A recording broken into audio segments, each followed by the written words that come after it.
সেটা মেরে ফেলছে। কিন্তু আপনাদের কি এই মাটির জিনিস তৈরি ব্যবসা? আচ্ছা, এই যে আমাদের ছোট তাই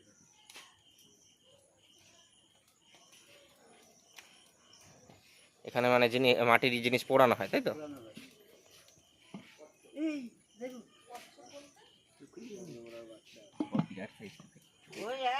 হ্যাঁ, আপনি কি বাড়ির মালিক? এই ধর এটা। আপনার নামটা? পুষ্পপাল। পুষ্পপাল। তুষ্ট তুষ্ট তুষ্টপাল। এখানকার একটু প্রপার ঠিকানাটা বলুন। সিংহের বাগান ছাতিমতলা।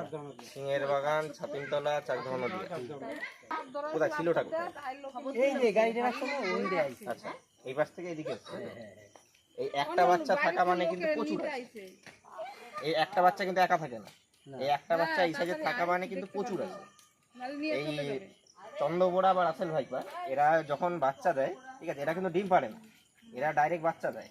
আর এরা একবারে কম করে ধরুন 30-35টা থেকে আমাদের রেকর্ড আছে 85টা অব্দি বাচ্চা দেওয়ার রেকর্ড, আর ডাইরেক্ট সব বাচ্চা, কোনো ডিম দেয় না এরা।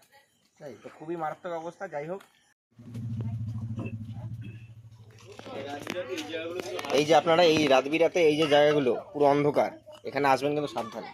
না এইসব জায়গা তো সবসময় সবসময় হাতাহাতি হলেও একটু লাইট নিয়ে বা টর্চ নিয়ে একটু ব্যবহার করবেন এগুলো। এই বাচ্চাটা কিন্তু এই একটা এখানে হাতাহাতি হয়েছে, বাচ্চাটা কিন্তু দেখবে না, বাচ্চাটা এসে এখন বুঝতে পারবে। এই বাচ্চাটা যথেষ্ট বিশেষ যে এটা মানুষটা পুরো এখানে একদম মাটির জিনিসের কাজ হয়। এখানে পুরানো হচ্ছে আজকে। এখানে ভাটা পুরানো হচ্ছে। যাবে না।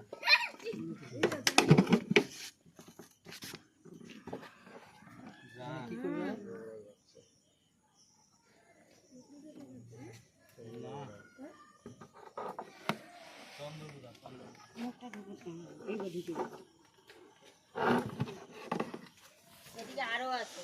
যেহেতু একদম ছোট বাচ্চা, তো আমাদের বড় ডাফেলার বের করলাম না। ঢাকনা দাও। ছোট একদম ছোট্ট বাচ্চা, বাচ্চাটা দেখাতে পারো করতে, একদমই ছোট বাচ্চা, একদম নিউবর্ন বেবি।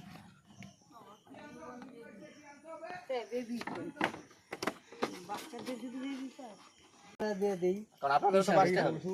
রাসেল ভাই বা চন্দ্রকোড়া অনেক আছে, আরো আছে।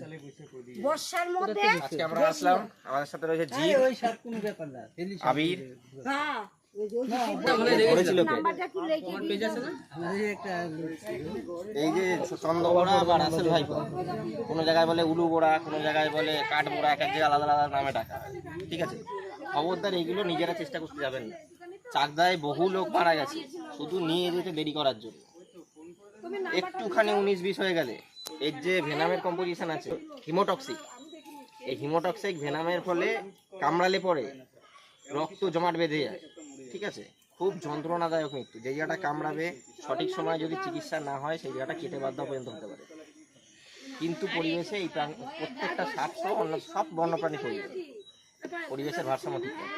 কখনো মারবেন না এদেরকে। আপনারা অসংখ্য ধন্যবাদ, আপনারা মারেননি। যদি কোনো সাপে আশেপাশে কাউকে কামড়ায় বা যে কোনো কাউকে কামড়ায়, তাহলে সবার প্রথমে একটা কি, কোনো বাঁধন দেওয়া যাবে না। লোকে বলে না সাপে কামড়ালো সে বেঁধে দেওয়া, কষে বাঁধন দেওয়া যাবে না। কাটা ছেঁড়া করে ওখান থেকে রক্ত বের করা বা ওখান থেকে চুষে সেই বিষটা বের করার কোনো চেষ্টা করা যাবে না। যত দ্রুত সম্ভব, ঠিক আছে, বাঁধন না দিয়ে সেই জায়গাটা ক্ষতস্থান কাটা ছেঁড়া না করে যত দ্রুত সম্ভব, ঠিক আছে, যে কোনো নিকটবর্তী হাসপাতাল বা স্বাস্থ্যকেন্দ্র। যদি আপনারা ওঝাগুনির কাছে, তান্ত্রিকের কাছে গিয়ে সময় নষ্ট করেন, তার জীবন বাঁচানো সম্ভব না। আমার বাড়ি উত্তর লালপুর, চাকদহ নদিয়া। যদি আবার দেখা যায় আবার কল করবেন। নাম্বার দিয়ে দাও। আমি নাম্বারটা দিয়ে যাবো, অবশ্যই। নিকটবর্তী যে কোনো ফরেস্ট ডিপার্টমেন্টে কল করতে পারেন বা আমাদেরকে কল করে নিতে পারেন। তোমাদেরই কল করতে হবে। হ্যাঁ, খুব সাবধানে থাকবেন। এই যে রাত্রে বিকালে বাগানটার মধ্যে এই বাগান এই জঙ্গল পরিষ্কার করার ব্যবস্থা করতে হবে আপনাদের। যাদের জায়গা তারা তো এখানে না বাড়ি, তারা কি অবজেকশন করতে হবে আপনাদের পাড়ার থেকে যে জঙ্গলটা পরিষ্কার করা। আরে বাড়ি